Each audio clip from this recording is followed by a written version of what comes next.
जनसंवाद खबर में आपका स्वागत। हुलासगंज के 4 गांवों में पुलिस का छापा, भारी मात्रा में अवैध गांजा एवं देसी शराब किया बरामद। मौके से 2 लोग हुए गिरफ्तार।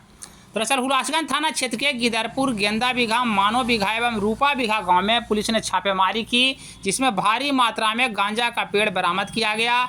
इस सिलसिले में एसडीओ राजीव रंजन ने बताया कि पुलिस गुप्त सूचना के आधार पर यह छापेमारी की है, जिसमें भारी मात्रा में गांजा के साथ साथ पुलिस ने 45 लीटर देसी शराब भी बरामद किया है।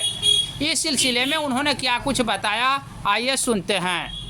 पूर्व से सूचना प्राप्त हुई थी कि भारी मात्रा में 3-4 गांव हैं, वहां पे अवैध गांजे की खेती हो रही है और शराब का भी इन्फॉर्मेशन हम लोग को मिला था।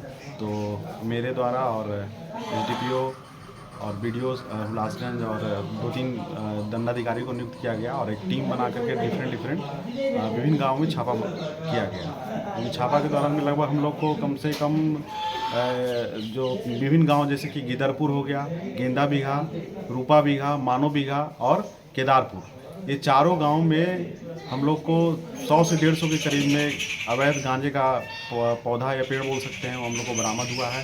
उसमें से 3 अरेस्टिंग हुआ है, हम लोग किए हैं। और सुबह में भी जो एक्साइज एक्ट के तहत में जो छापेमारी किया गया, उसमें 45 लीटर शराब की बरामदगी हुई और 700 लीटर जो महुआ का जो जावा होता है उसको विनष्टीकरण किया गया। इसमें भी 2 अरेस्टिंग किया गया।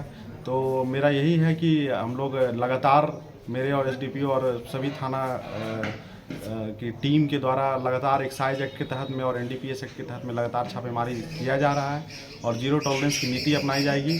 और जहानाबाद में कहीं पे भी इंफॉर्मेशन आता है कि अगर अवैध गांजे की खेती हो रही हो या फिर अवैध शराब का हो, उस पर लगातार कार्रवाई होती है।